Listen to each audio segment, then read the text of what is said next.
Spurs, I mean, they're in a bit of a sticky situation. Yeah. Let's be honest. Things didn't go well in the North London derby. And I just feel like Spurs fans, they're at that point now where it's becoming a real reality that they're in a proper fight. Yeah. I mean, what did you make, Sids, of Igor Tudor's first game in charge? Well, I didn't see a fight. I thought it was really poor. I thought it was a team devoid of confidence, and they need to quickly realise that when you're in a relegation battle, and I've been in a relegation battle with Fulham and unfortunately went down, you need to run. You need to run hard. You need to recovery runs need to be there. You're not going to get out of it by playing great football. Yeah. You know, you need to get confidence back.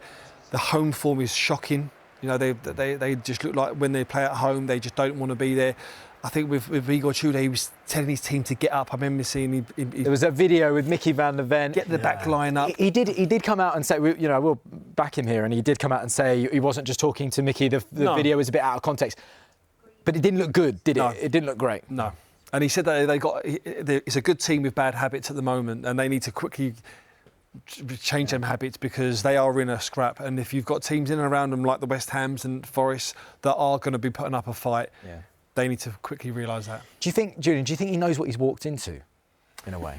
I thought it was a very interesting appointment and quite strange, to be fair, because that's what he does. He arrives halfway through the season. He did it at Juventus and qualified them for the Champions League. Then he stayed for the start of the following season, and obviously things didn't go that well as often when you get a guy for a quick fix. It doesn't really work outside of the short mission that you wanted him for at the start.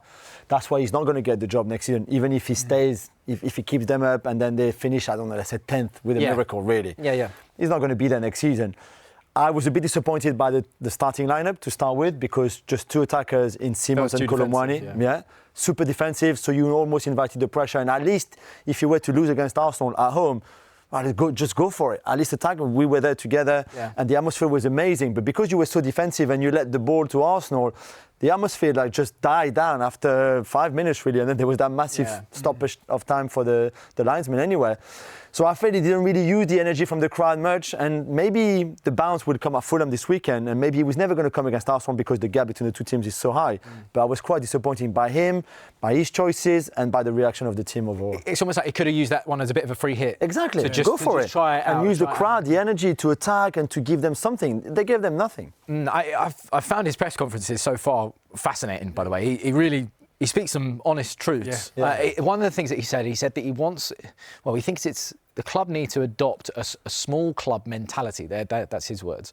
And if they're going to do that, that's what they need to do to stay up, because they need a bit more of that fight. Do you think that's the right message, though, Sid? It is, 100%. Is that the fighting thing that you were talking about? Because you can't fluff it up. You can't say, we're a great team and we're in a bad spell at the moment. They've been in a bad spell for the last 18 months. You know, although they won the Europa Cup last season, you know, that paper over is still a lot of cracks. You know, you can't fly. And I think what he said, he hasn't minced his words. I think from what we've seen from the training regimes, he's got. I mean, they're running there. They're doing the hard yards. That's the only way you get out of this, by doing hard work. As a former player, because a lot of people have seen. If you haven't seen, there was a clip doing the rounds of Spurs in training.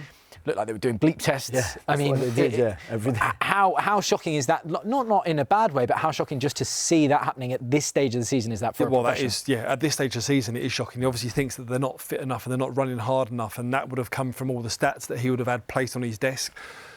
It can be a way of losing players. I mean, I look round at that whole squad and I know they're missing a lot of good, talented players. I'm looking at going, who's really up for this challenge? You know, who's really up for pulling this club out of where they should never be? And let's be honest, West Ham have been really poor this season. They've had a good turn recently, but if you finish below West Ham, then you deserve to get relegated. Do you think as well, though, it's like, you know, that Mickey van der Ven video that we saw, I know we were talking about it and it can get misconstrued into something it's not, I understand, but is it a concern, though, you know, what we're seeing in the video here? Is it a concern that obviously he's frustrated and he's obviously instructing the players and he's getting frustrated that it's not happening? Is that a concerning look? Oh, completely. I mean, I was sat not far behind in the gantry, and for the 2 or 3 minutes before that, he's been trying to get them up the pitch, and they were clearly not listening.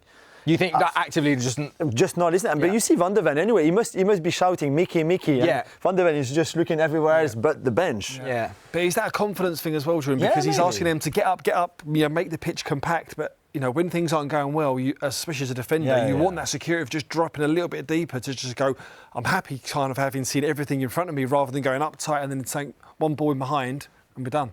But you need players that have to buy into it. Buy into it. Yeah. They've got to buy into it. I mean, they've got to have that fight to be able to stay up.